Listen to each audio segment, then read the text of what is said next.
Je m'appelle Billy Larkin. J'ai 35 ans. Et en ce moment même, chaque téléphone dans le jardin de ma grand-mère vibre en même temps, car ma mère vient d'envoyer un message, dans notre discussion de groupe familial. Chaque tante, oncle et cousin, soit 48 membres de la famille au total, a reçu une seule pièce jointe, une facture, d'un montant de 347 000 €. L'objet du message indique le coût pour élever une ratée. Aujourd'hui, c'est la fête des mères. Toute la famille se tourne, pour me regarder. Ils s'attendent à ce que je pleure, à ce que je m'excuse, ou à ce que je m'effondre. Voici ce qu'aucun d'eux ne sait. La femme qui m'a facturé pour m'avoir élevé depuis ma naissance, ne m'a absolument pas élevé pendant les 7 premières années de ma vie. C'est ma grand-mère qui l'a fait. Je ne discute pas. Je ne pleure pas. Je prends mon téléphone, et j'envoie une seule chose dans cette discussion de groupe. Une simple photographie. Dès le lendemain matin, 47 personnes ont bloqué ma mère. La 48e personne est ma grand-mère, et elle ne la bloque pas. Elle fait quelque chose de bien pire. Bienvenue sur ma chaîne. Avant que je ne vous raconte la suite, si cette histoire vous captive, cliquez sur j'aime et abonnez-vous.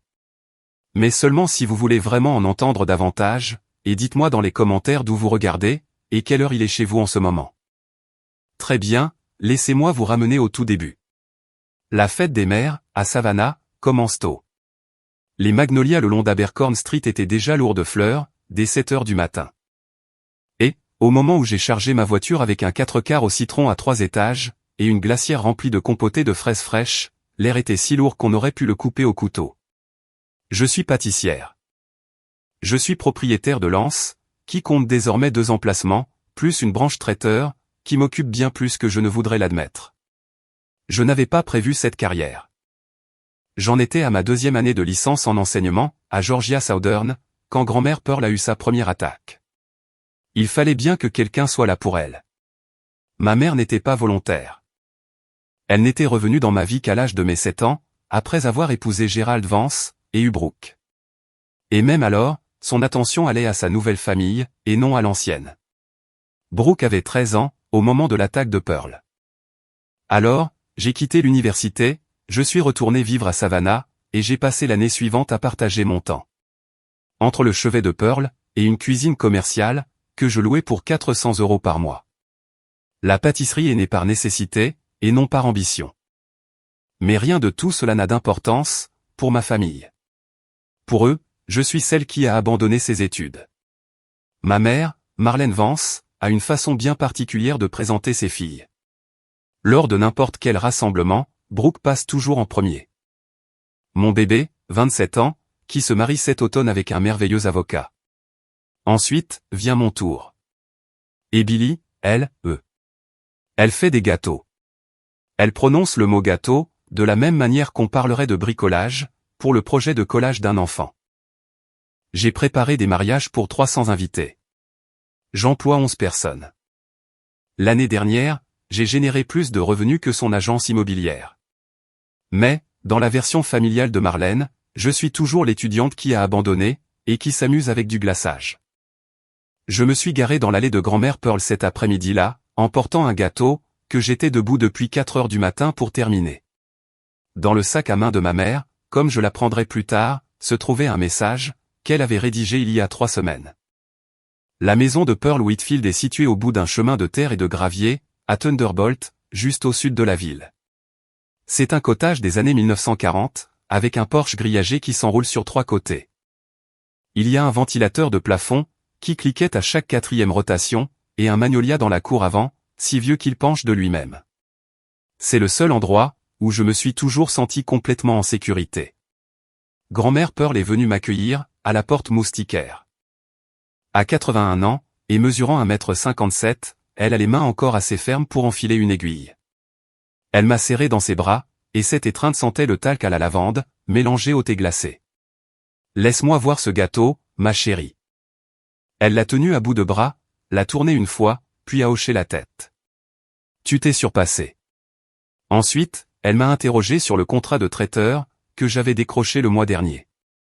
C'était un événement d'entreprise, pour un groupe hôtelier de Savannah. Elle m'a posé de vraies questions, sur les revenus, le personnel, et les délais.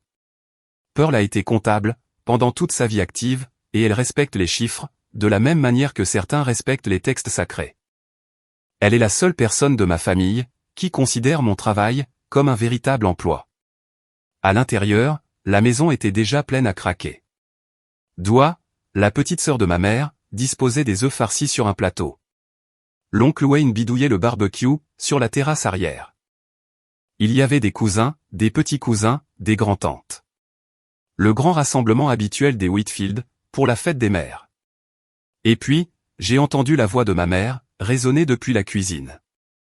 Elle parlait à Doua, assez fort pour que le couloir puisse l'entendre, je paie pour Marcus. Je veux dire, je paie tout, toute seule, depuis des années. Personne ne m'aide. Absolument personne. Je me suis arrêté de marcher, car ce n'était pas vrai. Et grand-mère Pearl, qui se tenait juste derrière moi, a serré ma main une fois, sous le torchon. Elle le savait très bien, elle aussi. Voici le problème avec un mensonge, répété pendant trop longtemps. Il finit par ne plus sonner comme un mensonge. Pendant des semaines avant la fête des mères, ma mère avait fait circuler les appels téléphoniques. Un petit commentaire par-ci, un soupir par-là. Billy ne vient jamais nous voir. Billy n'a pas offert un centime, pour le mariage. J'ai tout sacrifié. Et qu'est-ce que j'y gagne? Au moment où la famille s'est réunie chez Pearl, le verdict était déjà tombé. Je pouvais le ressentir, dans la façon dont les gens me regardaient. Un regard insistant, une demi-seconde de trop. Un sourire forcé, qui n'atteignait jamais les yeux. Mon cousin Tané, 24 ans, a essayé d'être désinvolte à ce sujet. Billy, quand vas-tu faire profiter la famille de quelques gâteaux gratuits? Il a ri, et quelques personnes ont ri avec lui.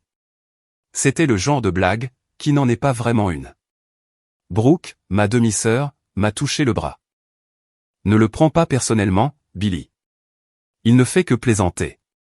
Brooke part souvent d'un bon sentiment. Elle a 27 ans, elle est fiancée à un avocat d'affaires nommé Garrett. Elle a passé toute sa vie à être la fille facile à vivre, celle qui est restée à l'école, qui a suivi le scénario, et qui n'a jamais fait froncer les sourcils de Marlène. Elle ne sait pas du tout ce que c'est, d'être l'autre fille. J'ai porté le gâteau jusqu'à la table du buffet, sur la terrasse arrière. Il y avait du thé glacé dans des pichets en verre, qui suintaient sous la chaleur. Des assiettes en carton, des bougies à la citronnelle, et une enceinte portable, qui jouait du gospel. Les cigales, quant à elles, hurlaient depuis chaque chaîne centenaire de la cour. Soudain, chaque téléphone autour de la table a vibré, exactement au même moment. J'ai senti le mien vibrer, dans ma poche arrière. Celui de Doua aussi, tout comme celui de Wayne, et ceux des cousins, à la table des enfants. 48 téléphones, pour une seule notification. J'ai sorti le mien. Discussion de groupe. Centre familial des Whitfield. De maman. Et tout en haut du message, se trouvait un seul mot, facture. Ma mère a posé son verre de thé glacé, a souri, puis a déclaré, que tout le monde vérifie ses téléphones pour moi. J'ai ouvert le message. Le document était formaté, comme une véritable facture professionnelle. Il était détaillé, numéroté, avec un en-tête qu'elle avait dû passer des heures à concevoir. On y lisait, Marlène Vance, relevé de compte, tout en haut, dans une police épaisse avec empattement. En dessous, figurait mon nom, suivi des différentes lignes de facturation. Soins prénatal et accouchement, 9 000 €. Soins pour nourrissons et tout-petits, de 0 à 3 ans, 22 000 €. Dépenses d'enfance, de 4 à 7 ans, 38 000 €. Année scolaire, de 8 à 18 ans, 96 000 €. Année que j'ai sacrifiée pour toi, 90 000 €. Fonds universitaires que tu as gaspillés, 40 000 €. Charges émotionnelles sur 35 ans, 52 000 €. Total, 347 000 €. En bas de la page, écrit en texte rouge, paie là, ou admets devant cette famille ce que tu as toujours été. Une ratée, que j'ai élevée à perte. Je l'ai lu à 2 reprises. Les chiffres étaient absurdes, gonflés, inventés de toutes pièces, et sortis de nulle part. Mais le public, lui, ne se souciait pas de l'exactitude. Il se souciait seulement du spectacle, et Marlène leur en avait offert un beau. Autour de la table, les invités faisaient défiler la facture, sur leurs écrans. Certains secouaient lentement la tête. Quelques-uns me jetaient des regards, remplis de pitié. D'autres, au contraire, refusaient carrément de me regarder. Ma mère était assise de l'autre côté de la table, les chevilles croisées, et le menton haut. Elle avait tout l'air d'une avocate, qui vient de prononcer sa plaidoirie finale. Ensuite, j'ai relu cette ligne en particulier. De 0 à 3 ans, 22 000. De 4 à 7 ans, 38 000. Elle m'avait facturé, pour des années où elle n'était même pas présente. Elle m'avait fait payer pour des couches qu'elle n'avait jamais changées. Pour des biberons qu'elle n'avait jamais réchauffés, et pour des nuits blanches qu'elle n'avait jamais passées. Ces années-là, c'étaient les années de grand-mère Pearl. Et pourtant, Marlène venait tout juste de les facturer, comme si elles étaient les siennes. J'ai posé mon téléphone, face contre la table. Les cigales n'avaient toujours pas cessé leur chant. Le ventilateur de plafond sur le porche cliquetait encore, à chaque 4e rotation. Mais l'air semblait tellement différent, à présent. Plus lourd, plus étouffant, comme ces minutes pesantes, juste avant qu'un orage d'été n'arrive depuis la côte. J'ai fait le calcul dans ma tête, de la même façon que je le fais, lorsqu'un fournisseur se trompe dans une commande. Si je ne dis rien, 48 personnes repartiront d'ici en croyant que je suis une ingrate. En pensant que j'ai profité, sans jamais rien rendre en retour. Que j'ai gaspillé l'investissement de ma mère, en abandonnant l'école. Même si je l'ai quittée pour prendre soin de Pearl, alors que personne d'autre ne voulait le faire. Ma réputation dans cette famille, déjà bien mince, tomberait alors à zéro. Et ma fille, Lassie, âgée de 4 ans, est endormie dans son siège auto, dans l'allée. Parce que Sam devait la faire entrer, après sa sieste. Lassie grandirait en entendant sans cesse, que sa maman était le fardeau de la famille. Mais, si je riposte de la mauvaise manière. Si je crie, si je pleure, ou si je traite Marlène de menteuse devant tout le monde, je deviendrai la reine des drames. La fille ingrate, incapable de supporter la vérité, le jour même de la fête des mères. Dans les deux cas, Marlène gagne. Tout cela était voulu. Elle avait choisi la fête des mères, car qui oserait se disputer avec sa mère, le jour de la fête des mères? Elle l'avait envoyée à 48 personnes, parce qu'une foule agit comme un jury. De plus, elle préparait déjà les témoins, depuis plusieurs semaines. Ma tante Doigt s'est penchée à travers la table. Ma chérie, veux-tu dire quelque chose? Je l'ai regardée. J'ai regardé ma mère. Puis, j'ai jeté un nouveau coup d'œil, à la facture.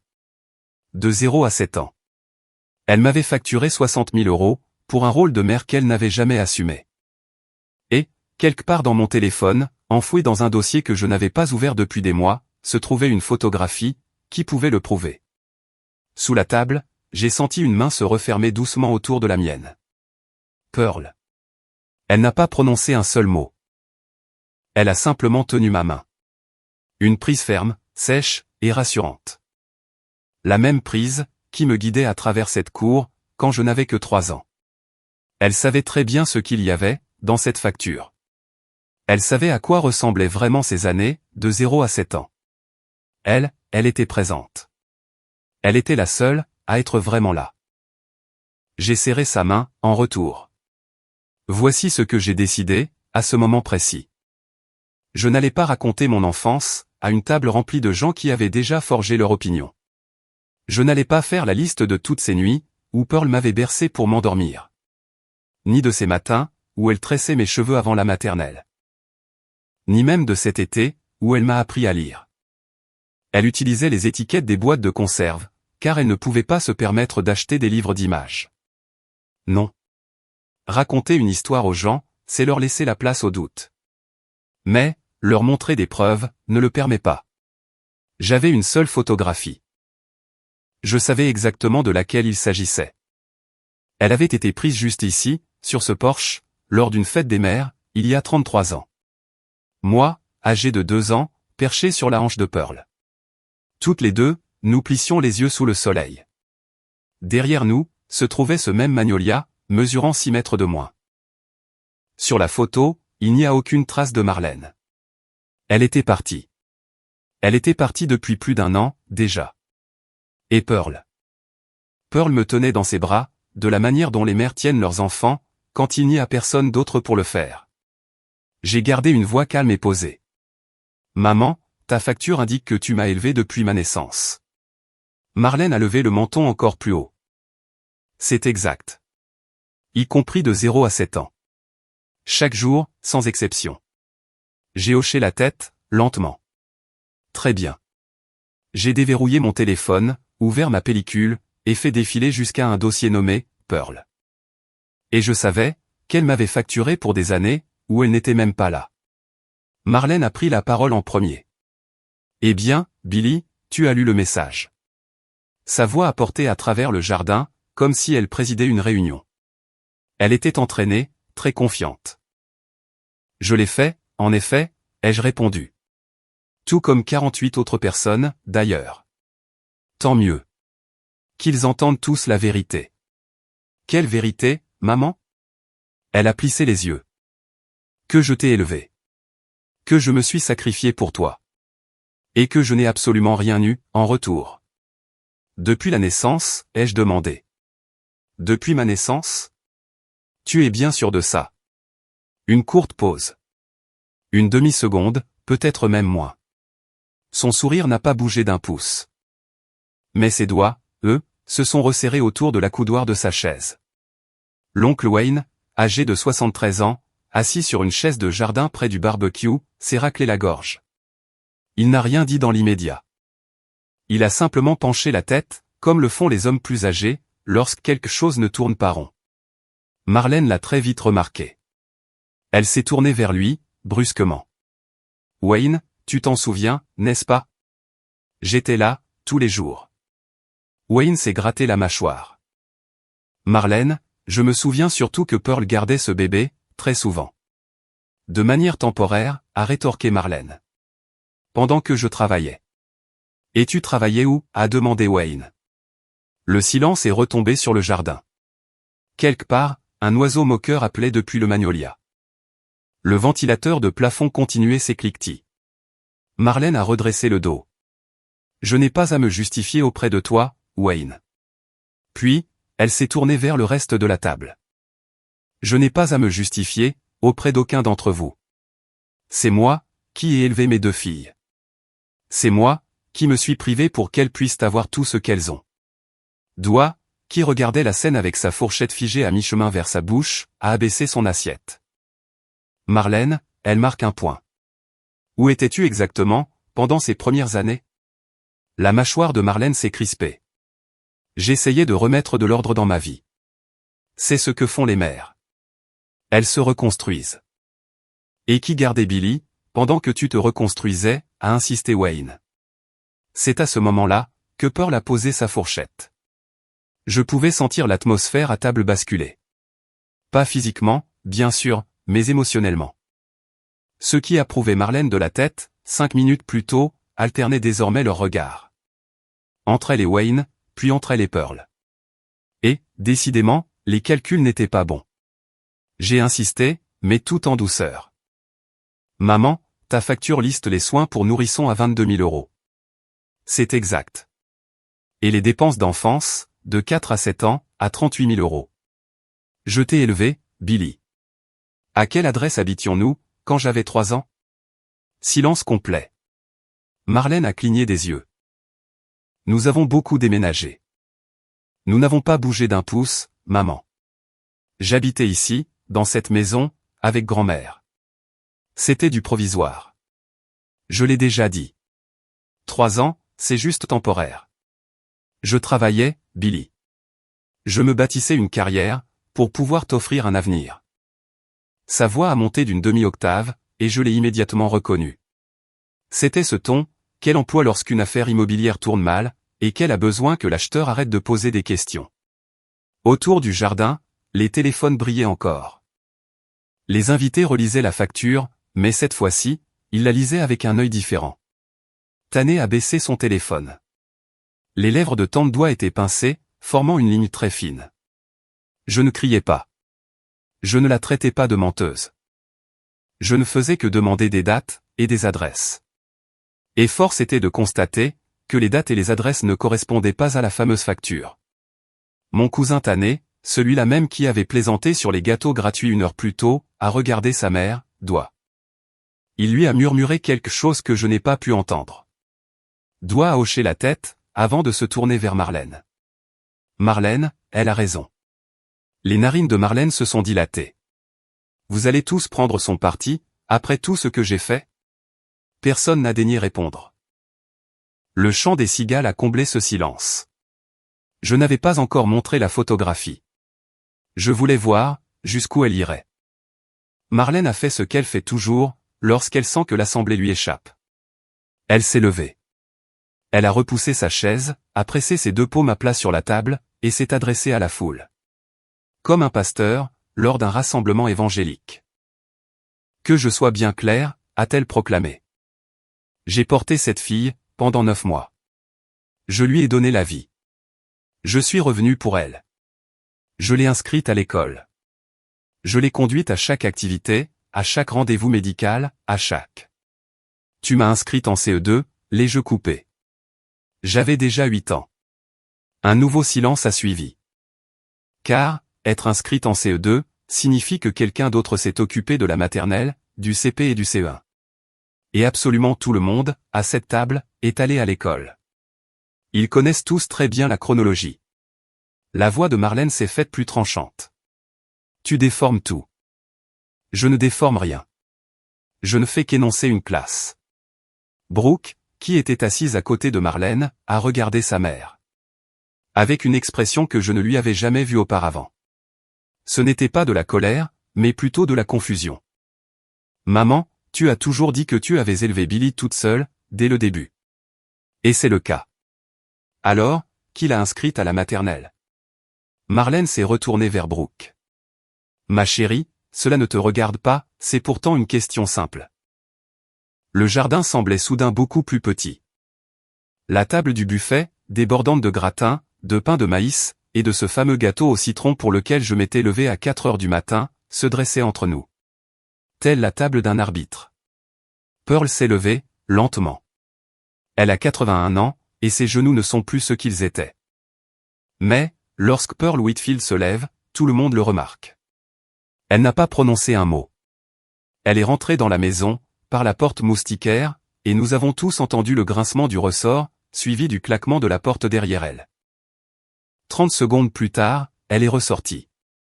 Dans ses mains, elle tenait une vieille boîte à chaussures, cornée aux angles, et maintenue fermée par un simple élastique. Elle l'a posée sur la table, juste entre le pichet de thé glacé, et les œufs farcis. Personne n'a osé la toucher. La boîte à chaussures trônait là, comme un témoin attendant patiemment de déposer. Et, tous les regards autour de la table, étaient rivés sur elle. Pearl s'est tenue derrière sa chaise, une main posée sur le dossier.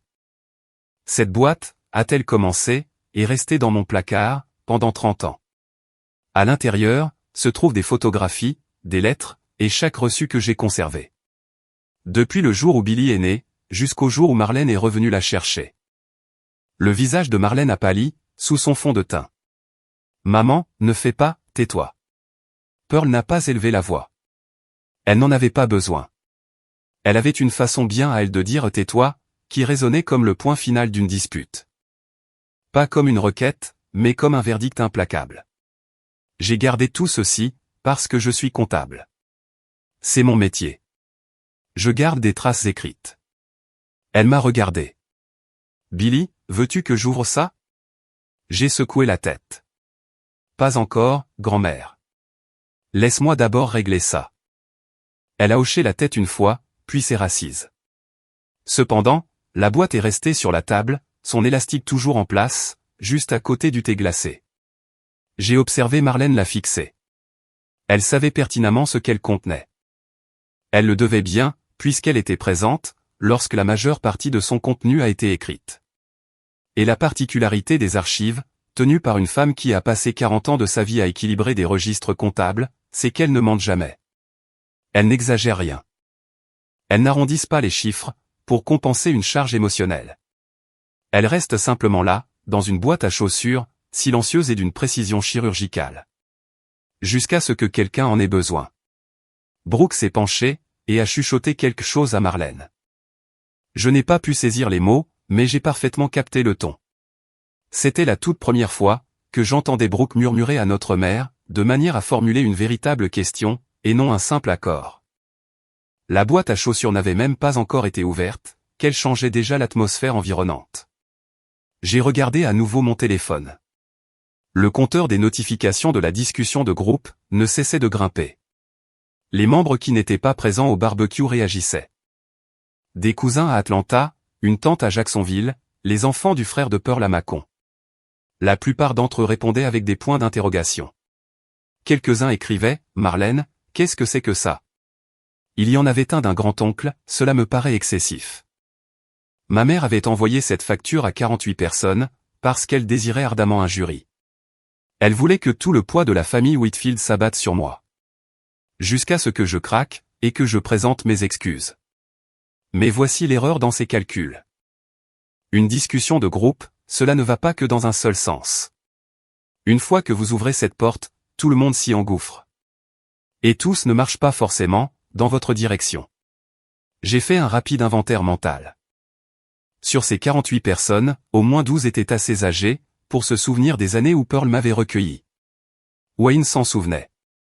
Doit s'en rappeler à moitié. Le frère de Pearl, Gerald, âgé de 79 ans et vivant à Macon. Lui aussi, il s'en souvenait très bien. Ces gens n'étaient pas des inconnus. Ce sont les mêmes personnes, qui ont conduit jusqu'à cette même maison, il y a 30 ans. Elles y ont vu un bébé sur la hanche de Pearl, et aucune trace de Marlène à l'horizon. C'est juste qu'ils n'en avaient jamais parlé. Parce que les familles ne parlent jamais, des choses qui ont le plus d'importance. Elles préfèrent parler de recettes de salade de pommes de terre, ou se demander qui va amener les chaises pliantes. Marlène avait présumé, que leur silence valait approbation. Elle avait tort. Le silence signifiait simplement, que personne n'avait de raison valable de parler. Jusqu'à aujourd'hui. Brooke a sorti son téléphone, et a fait défiler la discussion. Maman, a-t-elle dit doucement. Les gens posent des questions.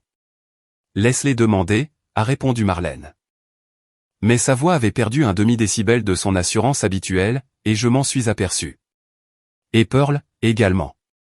Je n'étais pas encore prête, à envoyer la photographie. J'avais besoin que Marlène s'enfonce encore un peu plus. Car chaque mot qu'elle prononçait maintenant, serait un mot de plus, qu'elle ne pourrait plus jamais retirer. La chaleur ne cessait de grimper. Il était 17h30, sur la côte de Géorgie, et le soleil pesait encore lourdement. Ses rayons traversaient les moustiquaires du porche, et projetaient de longues ombres sur la table. Les bougies à la citronnelle commençaient à fondre. Quelque part derrière nous, le barbecue a crépité et sifflé, à l'endroit où Wayne avait laissé le couvercle ouvert. C'est à ce moment précis de l'histoire, que j'ai besoin de ralentir. Car ce qui s'est passé ensuite, ne s'est pas déroulé rapidement. Cela s'est produit d'une manière très spécifique, à la fois traînante et suffocante. C'est le propre des confrontations familiales, où chaque seconde s'étire en longueur, où tout le monde vous observe, et où personne ne cligne des yeux. Marlène s'est levée, une fois de plus. Elle a tapoté son verre, à l'aide d'une cuillère. C'est exactement le même geste, qu'elle utilise lors des déjeuners à l'église, lorsqu'elle souhaite attirer l'attention de l'assemblée. Je veux dire quelque chose à tous ceux qui sont ici, et à tous ceux qui sont sur le groupe de discussion. Le jardin tout entier s'est tu. Même les cigales semblaient s'être mises en retrait. Ma fille Billy a eu droit, à toutes les opportunités que j'ai pu lui offrir. J'ai payé pour sa naissance. J'ai payé pour son enfance. Je l'ai aidée pour ses études universitaires, avant qu'elle ne les abandonne. Et qu'est-ce qu'elle m'a donné en retour? Rien. Pas un euro. Pas un remerciement. Même pas une petite visite, pour la plupart des fêtes. Elle a fait une pause, pour marquer son effet. Alors aujourd'hui, à l'occasion de la fête des mères, je lui demande devant vous tous, soit d'arranger la situation, soit d'admettre ce qu'elle est réellement. Tané avait son téléphone levé, et était en train de filmer. 2 autres cousins ont fait de même. Marlène m'a pointé du doigt. Billy, lève-toi. Je ne me suis pas levé. Dis-le, m'a-t-elle ordonné. Dis, merci, maman, pour tous tes sacrifices. Je l'ai regardé droit dans les yeux. Non. Le mot est resté suspendu dans les airs, comme une pierre que l'on jette dans un étang. Non, non. Parce que cette facture est fausse, et tu le sais très bien. Marlène n'a pas bronché. Elle s'est tournée vers la table, comme un avocat faisant face à son jury. Vous voyez ça? 35 ans d'efforts, et elle ne peut même pas dire merci. Voilà ce que j'ai dû endurer. Une fille qui a quitté l'école, qui a ouvert une petite boulangerie, et qui agit comme si le monde entier lui devait quelque chose. Quelques membres de la famille se sont agités, visiblement mal à l'aise. Mais quelques autres, ceux-là même que Marlène avait préparés depuis des semaines, ont hoché la tête pour l'approuver. La jeune cousine de ma mère, une femme prénommée Patty, a pris la parole depuis l'autre bout de la table. Billy, c'est la fête des mères. Dis juste que tu es reconnaissante. Je le suis, reconnaissante, ai-je affirmé. Envers la personne qui m'a élevé. Le sourire de Marlène a vacillé. C'est moi, qui t'ai élevé. Maman. J'ai maintenu ma voix au même niveau. Tu as envoyé une facture de 347 000 € à 48 personnes. Tu m'as traité de raté, le jour de la fête des mères. Et ce, devant ma grand-mère, la femme qui a en réalité. N'ose même pas, la voix de Marlène s'est brisée, pour la première fois. Pas par émotion, mais à cause d'une perte totale de contrôle. N'ose pas rester assise là, à prétendre que je n'étais pas ta mère. Je ne prétends absolument rien. Je te demande juste d'être honnête, quant à la chronologie des événements. J'étais là, a-t-elle hurlé. Le jardin tout entier a absorbé son cri. Un enfant, à l'autre bout de la table, s'est mis à pleurer. Brooke a posé sa main sur le bras de Marlène. Maman, assieds-toi, s'il te plaît. Marlène l'a repoussé, d'un mouvement brusque. Ses yeux étaient humides à présent, et sa lèvre tremblait. L'espace d'une demi-seconde, j'ai vu quelque chose, caché juste en dessous du spectacle. Quelque chose de brut, de profondément humain, et de désespéré. Elle avait besoin que ce mensonge soit la vérité. Elle avait besoin que l'histoire, qu'elle racontait depuis 30 ans, tienne la route. Car, si ce n'était pas le cas, que lui restait-il? J'aurais pu la détruire, sur le champ. J'aurais pu me lever, et faire la liste de chaque année, de chaque adresse, et de chaque nuit où Pearl est restée éveillée avec moi. Pendant que Marlène, de son côté, construisait sa nouvelle vie, à 3 états de distance. J'aurais pu parler, devant toute la table, des chèques mensuels que j'envoyais à Pearl, depuis ces 6 dernières années. Pour la réparation du toit, pour la physiothérapie après sa 2e attaque, et pour le nouveau chauffe-eau. Tout cela, parce que c'était moi, qui prenais soin de la femme qui avait pris soin de moi. Mais ce n'est pas ainsi, que l'on gagne une bataille pareille. Vous ne gagnez pas, en parlant plus fort que quelqu'un, qui a répété sa version des faits pendant 30 ans. Vous gagnez, en lui montrant quelque chose, qu'il ne peut pas réfuter avec des mots. Maman, ai-je commencé. Tu m'as facturé pour la période, de 0 à 7 ans. C'est parce que je t'ai élevé. Alors, tu reconnaîtras sans doute ce que je m'apprête à montrer, à tout le monde. J'ai pris mon téléphone, j'ai ouvert ma pellicule, et j'ai fait défiler le dossier, jusqu'à trouver l'image. Il s'agissait d'un Polaroid, numérisé il y a des années. Décoloré, légèrement surexposé. Les couleurs avaient pris une teinte ambrée, comme le font souvent les vieux Polaroids. Dessus, une femme se tient debout sur ce porche même, avec les mêmes moustiquaires, le même magnolia, et le même plancher déformé. Elle tient un bébé sur sa hanche. Le bébé porte une grenouillère jaune. La femme sourit, et elle a de la farine sur son tablier. Cette femme, c'est Pearl. Le bébé, c'est moi. Et la date est inscrite sur la bande blanche, en bas de la photo, dans l'écriture soignée de Pearl, 9 mai 1993, fête des mères. Il n'y a aucune trace de Marlène, dans le cadre. Il n'y a aucune Marlène, dans la maison. Il n'y avait pas de Marlène, dans ma vie, cette année-là. J'ai regardé ma mère. Puis, j'ai regardé la discussion de groupe, toujours ouverte sur mon écran. J'ai tapé une seule ligne, en dessous de la photo, « Bonne fête des mères », à la femme qui m'a véritablement élevé. Mon pouce a plané, au-dessus du bouton d'envoi. Je veux que vous compreniez bien une chose. Je n'avais pas planifié tout cela. Je ne suis pas venu à ce dîner de la fête des mères, avec une stratégie, ou pour tendre une embuscade. Je suis venu avec un gâteau. Je suis venu parce que Pearl me l'avait demandé. Et parce que, même après tout ce qui s'est passé, j'ai toujours répondu présente, quand la famille m'appelait. Mais Marlène a envoyé une facture. Elle m'a traité de raté, devant 48 personnes. Elle m'a facturé 60 000 €, pour cette année d'un rôle de mère, qu'elle n'a jamais assumé. Et la seule chose que j'avais, La seule et unique chose que j'ai toujours eue pour contrer l'histoire qu'elle a fabriquée, c'était cette simple photographie de la femme qui, elle, m'a véritablement tenu dans ses bras. J'ai appuyé sur envoyer. La photo a été publiée dans la discussion de groupe, à 17h47, le jour de la fête des mères. Chaque reniflement téléphone présent sur ce Porsche a vibré, de manière simultanée. Ensuite, ce fut au tour des téléphones des personnes à Atlanta de vibrer. Puis ceux de Jacksonville, de Macon, de Innesville, et d'Augusta. 48 téléphones, pour une seule image, et une seule légende. Les gens ont baissé les yeux vers leurs écrans. Ensuite, ils ont levé la tête. Ils ont regardé Marlène, puis ils ont regardé Pearl. Elle était simplement assise sur sa chaise, les mains sagement croisées sur la table. Elle ne disait pas un mot, et ne réagissait pas à ce murmure grandissant, qui ressemblait au vent soufflant à travers un champ de hautes herbes. Tanné a abaissé sa caméra. Doigt a couvert sa bouche avec sa main. Wayne a fermé les yeux, et a secoué la tête lentement. Exactement comme le fait un homme, lorsque la chose qu'il soupçonnait depuis 30 ans, est enfin confirmée à haute voix. Brooke fixait son téléphone. Elle a zoomé sur la photo. Elle a regardé la date. Elle a regardé Pearl, puis, elle a regardé Marlène. Et, pour la toute première fois de ma vie, Brooke n'a pas défendu notre mère. Elle a simplement posé son téléphone, face contre la table, et n'a plus rien dit. C'est à ce moment précis, que tout a basculé. Mais, avant que je ne continue, si vous aviez été à ma place, auriez-vous envoyé cette photo? Ou auriez-vous plutôt laissé couler? Dites-le moi dans les commentaires. Et si vous voulez entendre ce qui s'est passé, le lendemain matin, lorsque 47 personnes ont fait une chose, et que grand-mère a fait quelque chose de totalement différent, alors cliquez sur s'abonner.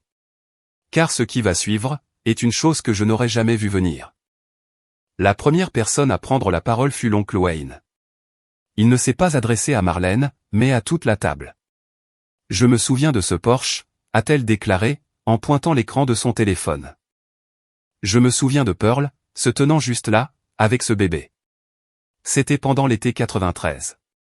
Marlène était partie depuis quand déjà?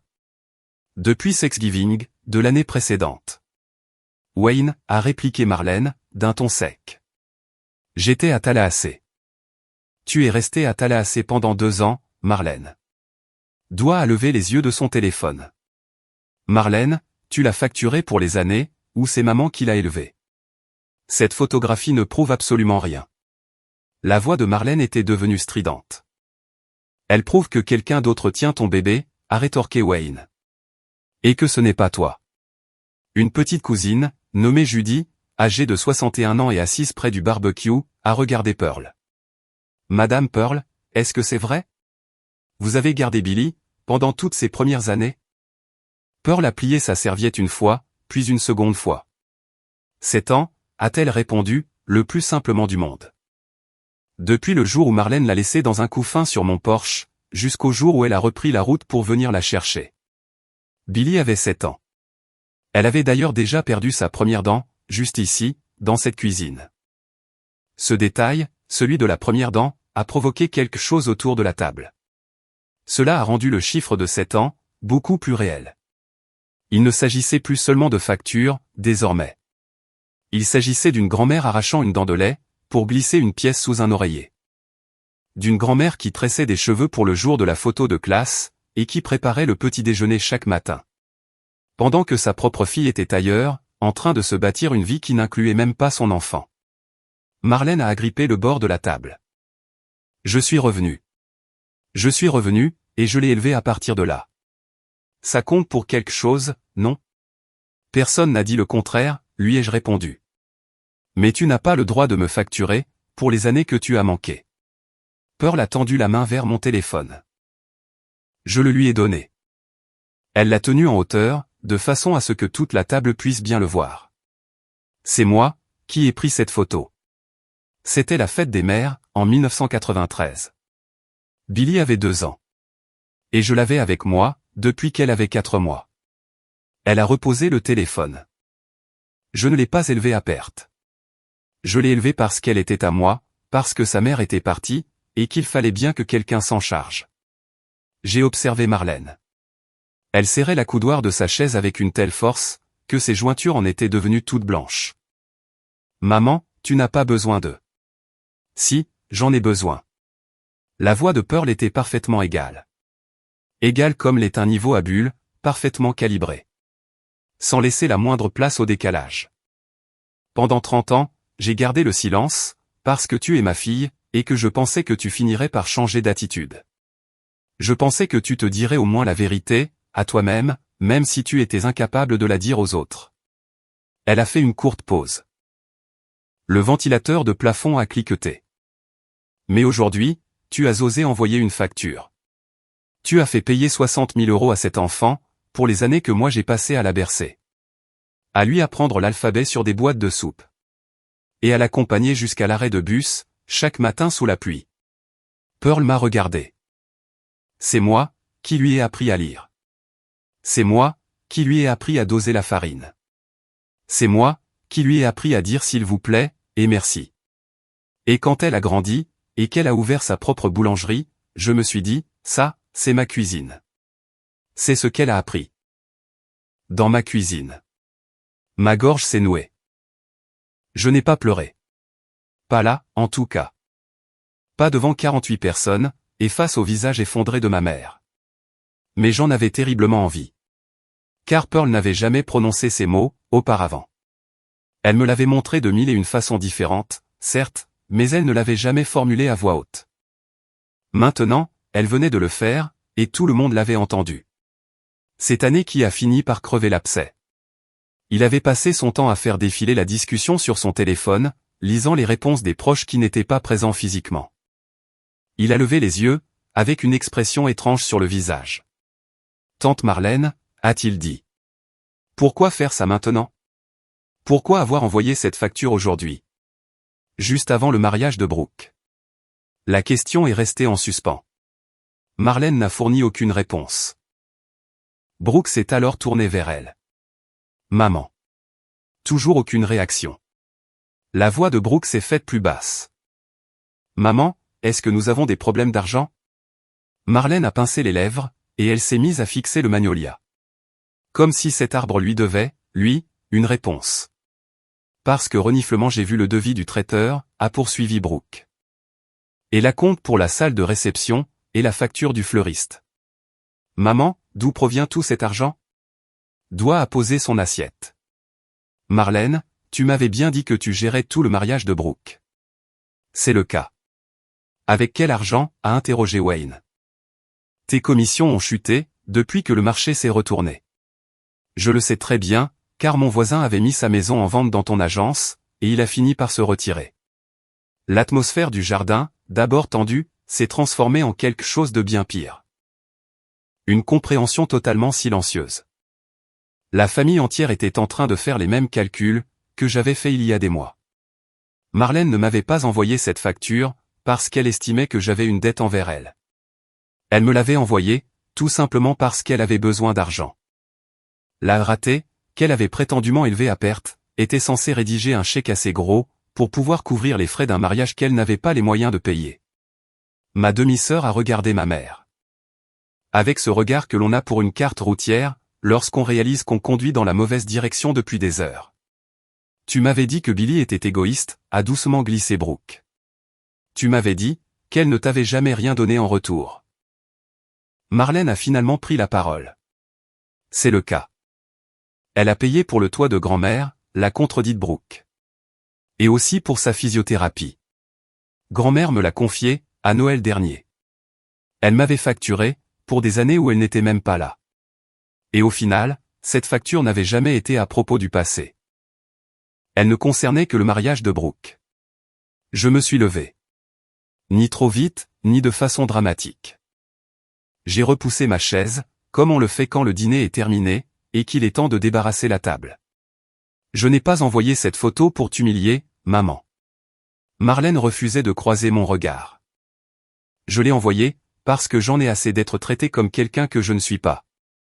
Je ne suis pas ton échec. Et je ne suis pas non plus ta débitrice. J'ai quitté l'université, parce que grand-mère avait besoin de quelqu'un, et que personne d'autre ne s'est manifesté. J'ai fait une pause. J'ai regardé le siège auto de Lassie, à travers la moustiquaire. Sam l'avait ramenée à l'intérieur, et elle reposait sur une couverture dans le salon. Elle dormait profondément, le pouce dans la bouche, sans avoir la moindre idée que la famille de sa mère était en train de se déchirer, à seulement 3 mètres d'elle. Ne m'appelle plus jamais une ratée devant ma fille. Je l'ai dit très calmement. Je ne l'ai dit qu'une seule fois, mais je le pensais pour le reste de ma vie. Ensuite, je me suis rassise, et j'ai posé ma main sur le bras de Pearl. Merci, grand-mère. Pour tout ce que tu as fait. Et pour tout ce que tu fais encore. Pearl a tapoté ma main. Ses yeux étaient humides, mais sa mâchoire était fermement serrée. Elle a hoché la tête une fois, exactement comme elle le fait lorsque les comptes sont équilibrés, et que les chiffres sont parfaitement exacts. Marlène, de son côté, fixait toujours la boîte à chaussures. Elle savait quels autres secrets elle renfermait. Elle l'avait d'ailleurs toujours su. C'est terminé, a-t-elle tranché en se levant. Je m'en vais. C'est ton choix, ai-je simplement répondu. Elle a attrapé son sac à main. Brooke, quant à elle, n'a pas bougé. Brooke, on y va. Je reste ici, a répliqué Brooke. Marlène l'a fixée, incrédule. Pardon? Je reste. Je veux parler avec grand-mère. Ma mère a quitté le porche, toute seule. Le bruit de ses talons a claqué, sur les graviers de l'allée. Puis sa voiture a démarré, et elle s'en est allée. Les feuilles du magnolia n'ont même pas frémi. Le thé glacé continuait de suinter, sur la table. Mais personne n'y a touché. Cette nuit-là, je n'ai pas réussi à trouver le sommeil. Sam avait mis l'acier au lit, et il s'était assis à côté de moi sur le canapé. Il ne parlait pas, il était juste présent. Et c'est d'ailleurs ce qu'il fait de mieux. J'ai fait défiler la discussion de groupe. Les échanges duraient depuis des heures. Le Polaroid trônait au sommet du fil de discussion, telle une pièce à conviction lors d'un procès. Et juste en dessous, défilaient des messages, et encore des messages. Des cousins, à qui je n'avais pas adressé la parole depuis des années, donnaient leur avis. Le frère de Pearl, Gérald, âgé de 79 ans et vivant à Mâcon, écrivait tout en majuscules. Comme le font souvent les personnes de son âge. Je me souviens que Pearl avait ce bébé. Marlène n'était pas là. C'est la vérité. Doit envoyer un message vocal. Je l'ai écouté, à faible volume. Marlène, je t'aime de tout mon cœur, mais c'était mal. Et tu sais très bien que c'était mal. Judy, celle qui était assise près du barbecue, a posté sa propre photo. Il s'agissait d'une réunion de la famille Whitfield, datant de 1995. Sur ce cliché, Pearl me tient sur ses genoux. Je dois avoir environ 4 ans. Et Marlène, elle, n'est nulle part dans le cadre. Vers 22 heures, les gens avaient déjà commencé à quitter le groupe. Ils ne l'ont pas seulement mis en sourdine, ils l'ont quitté, pour ensuite bloquer le contact. Je ne leur avais rien demandé. Je ne l'avais même pas suggéré. Mais, l'un après l'autre, 47 membres du groupe de la famille Whitfield ont soit quitté la conversation, soit bloqué le numéro de Marlène de façon définitive. Sam a observé le décompte avec moi. 44, a-t-il compté. Puis 46. Ensuite, juste avant les coups de minuit, 47. Il ne restait plus qu'une seule personne, qui n'avait pas bloqué Marlène. Pearl. Je lui ai envoyé un texto. Grand-mère, tu vas bien? Elle m'a répondu, 3 minutes plus tard. Je vais bien, ma chérie. Je ne vais pas la bloquer. Tu n'es pas obligé de le faire. Je le sais. Mais, je n'en ai pas encore fini. J'ai fixé ce message, pendant un long moment. Je n'en ai pas encore fini. Je ne savais absolument pas ce qu'elle voulait dire par là. J'allais le découvrir dès le lendemain matin. 47 personnes avaient bloqué ma mère. Mais la 48e, ma grand-mère, ne l'avait pas fait. Qu'a-t-elle fait à la place, selon vous?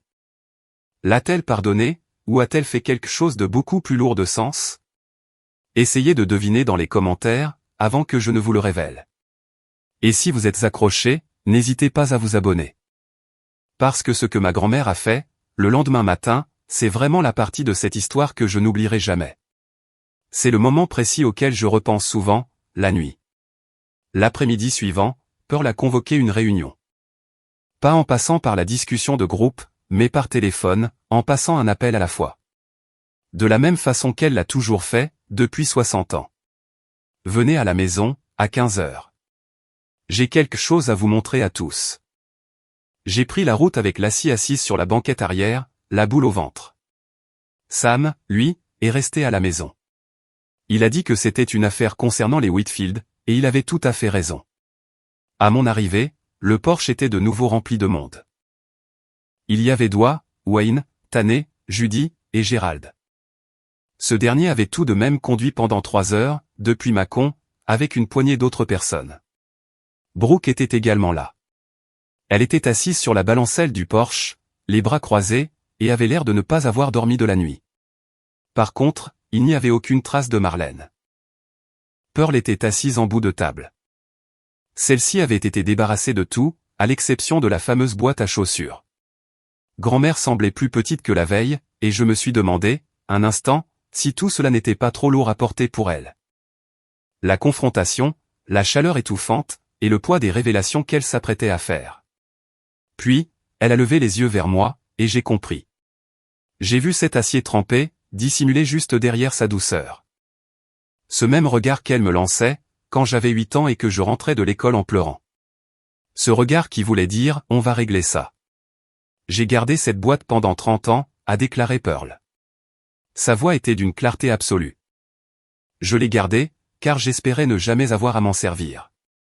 Je l'ai conservée, dans l'unique but de protéger ma fille. Elle a retiré l'élastique qui fermait la boîte. Mais hier, Marlène s'est tenue dans mon propre jardin, le jour de la fête des mères. Et elle a osé traiter ma petite fille de ratée. Elle a facturé à Billy des années d'amour, que j'avais données tout à fait gratuitement. Alors, j'arrête de la protéger. Elle a retiré le couvercle. À l'intérieur, il y avait une pile de photographies, un petit carnet de dépenses relié en cuir, et une simple lettre pliée, jaunie au niveau de ses plis. Pearl a déplié la lettre, avec une grande précaution. Comme on manipule un objet fragile, qui risque de se déchirer. Elle était écrite au stylo à billes bleues, sur une feuille de papier lignée de cahiers. Le genre de papier que l'on achète par lot de 3, dans les magasins à 1 euro. L'écriture était toute petite, et inclinée. L'écriture de Marlène. Pearl l'a brandie en l'air. Voici la lettre, que ma fille a laissée sur la table de ma cuisine. C'était la nuit où elle m'a ramené Billy. Le 14 novembre 1990. Elle ne l'a pas lu à voix haute, en tout cas, pas dans son intégralité. Elle n'en a lu que 3 petites lignes. La première, maman, je n'y arrive pas. La deuxième, c'est beaucoup trop pour moi, je ne suis pas faite pour ça. Et la troisième ligne. La voix de Pearl a tressailli un court instant, avant qu'elle ne termine de la lire, s'il te plaît, prends-la. Je reviendrai la chercher, quand je serai prête. Puis, il y avait ce mot, qui apparaissait par 2 fois dans les marges. Gribouillé à la va-vite, comme une réflexion venue après coup. Échec. Le porche était plongé dans le silence. Ce n'était pas le silence poli, de ceux qui attendent leur tour pour parler. C'était le silence absolu de personnes qui réalisaient, tout en même temps, que l'histoire qu'on leur racontait depuis 30 ans était totalement inversée. Marlène ne s'était jamais sacrifiée pour Billy. Elle l'avait purement et simplement abandonné. Elle avait qualifié son propre bébé de fardeau, de sa propre écriture, avant de s'en aller. Et puis, des années plus tard, elle était revenue dans sa vie, et elle avait réécrit toute l'histoire. Elle s'était transformée en héroïne de conte, reléguant sa propre fille au rôle de déception. Brooke tremblait de tous ses membres. Elle ne pleurait pas, elle ne faisait que trembler. Elle a chuchoté, elle m'a toujours dit, qu'elle était là depuis le début. Gérald, venu de si loin depuis Mâcon, a retiré ses lunettes, et s'est frotté les yeux. Pearl, nous aurions dû dire quelque chose beaucoup plus tôt. Oui, a répondu Pearl. Nous aurions tous dû le faire. Elle a reposé la lettre sur la table, face vers le haut. Puis, elle a placé le couvercle de la boîte à chaussures juste à côté, pour éviter que le vent n'emporte quoi que ce soit. Elle m'avait facturé pour des années, où elle n'était même pas là. Et cette lettre le prouvait, de sa propre écriture. Mais Pearl n'en avait pas encore terminé. Elle a plongé la main dans la boîte, et en a sorti le petit carnet en cuir. C'était un livre de comptes. Il comportait des colonnes remplies de dates, de montants, et de noms. Le tout, rédigé de la main si précise d'une ancienne comptable. Au cours des 9 dernières années, a-t-elle annoncé, je n'ai cessé de prêter de l'argent à Marlène. Elle m'a supplié de n'en parler à personne. Elle a ouvert le carnet, à une page marquée par un onglet. 2000 €, quand le paiement de sa voiture était en retard. 5000 €, pour une vente immobilière qui est tombée à l'eau. 12 000 €, pour participer à la compte de la salle de mariage de Brooke. 800 € par-ci, 1500 € par-là. Elle a refermé le livre. J'ai gardé des traces écrites, parce que c'est dans ma nature. Le total s'élève à 41 600 €. Doigt a plaqué sa main sur sa bouche. Wayne a poussé un lourd soupir. Alors, quand elle prétendait que personne ne l'aidait, a commencé Doigt. Elle recevait bien de l'aide, a confirmé Pearl. Et c'était de moi, à chaque fois. Mais elle n'en a jamais soufflé un traître mot à quiconque. Je ne connaissais pas le montant exact. Je savais que Pearl l'avait dépanné, certes. Elle me l'avait mentionné une fois, en passant, de la même manière qu'elle aborde tous les sujets. Un peu comme une simple note de bas de page, lors d'un audit. Mais 41 000 €, de la part d'une femme de 81 ans, qui vit avec une pension de retraite fixe, c'était énorme. Pearl s'est levée. Cela lui a pris un petit moment. Tanné a fait un geste pour l'aider, mais elle l'a repoussé de la main. Marlène, si tu écoutes l'une des personnes qui va te rapporter tout ceci. Et je sais très bien, que tu le feras. Écoute-moi bien. Elle s'est adressée aux personnes présentes sur le porche, de la même manière qu'elle aurait pu s'adresser à un bureau rempli de comptables, 30 ans plus tôt.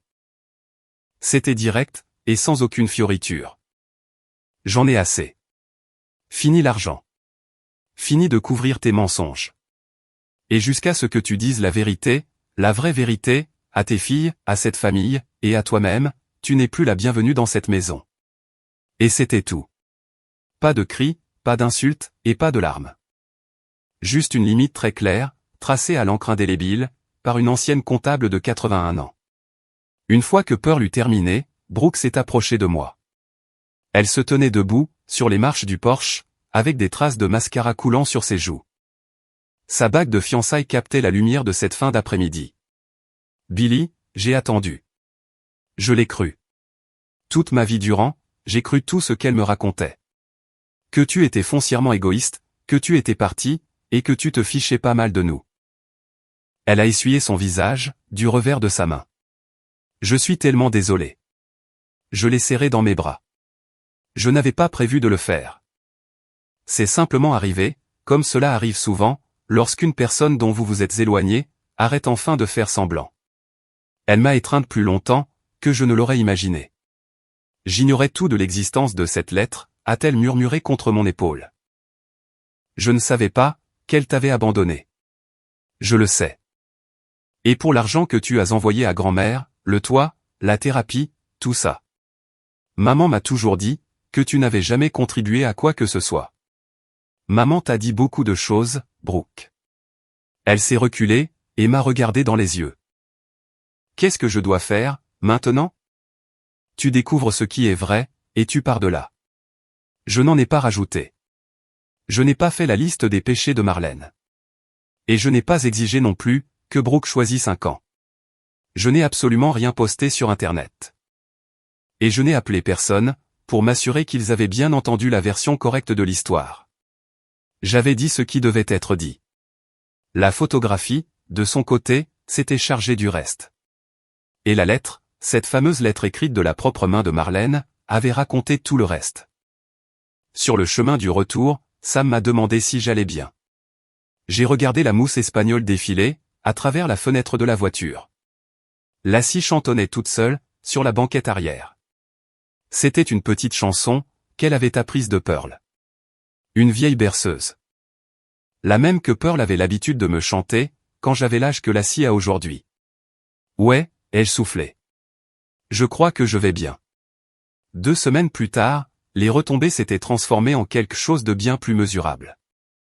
Marlène a perdu sa place, au sein du comité d'accueil de l'église. On lui a demandé de prendre du recul. Ce qui, dans les cercles baptistes du Sud, signifie très exactement ce que l'on pense. 3 de ses clients immobiliers ont retiré leurs annonces. Les rumeurs voyagent vite à Savannah. Pas forcément de manière fulgurante, mais plutôt en profondeur.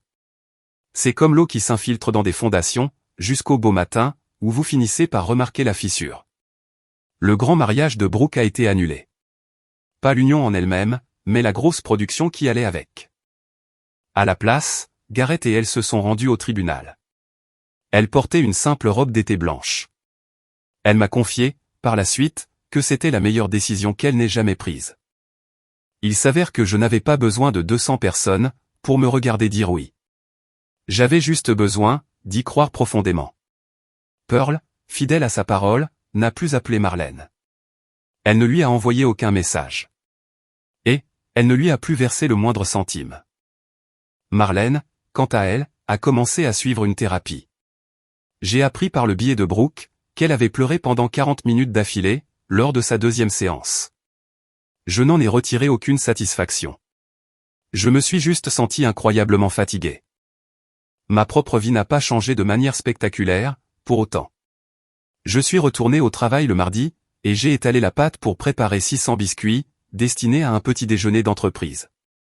C'est la dure réalité, d'une boulangerie. Ce n'est pas une histoire, c'est juste un planning à respecter. Mais des cousins, qui n'avaient pas donné signe de vie depuis des années, ont soudain commencé à m'appeler. Tanné, le même qui avait fait cette blague douteuse sur les gâteaux gratuits, s'est présenté à moi. Il m'a demandé si j'embauchais en ce moment. Et la réponse était oui. En juillet, l'association du Front de mer de Savannah m'a proposé le contrat de traiteur, pour le grand festival d'automne. Un événement de 3 jours, avec plus de 4000 participants. Cela n'avait strictement rien à voir avec nos drames familiaux. Ils observaient simplement mon travail, depuis déjà 1 an.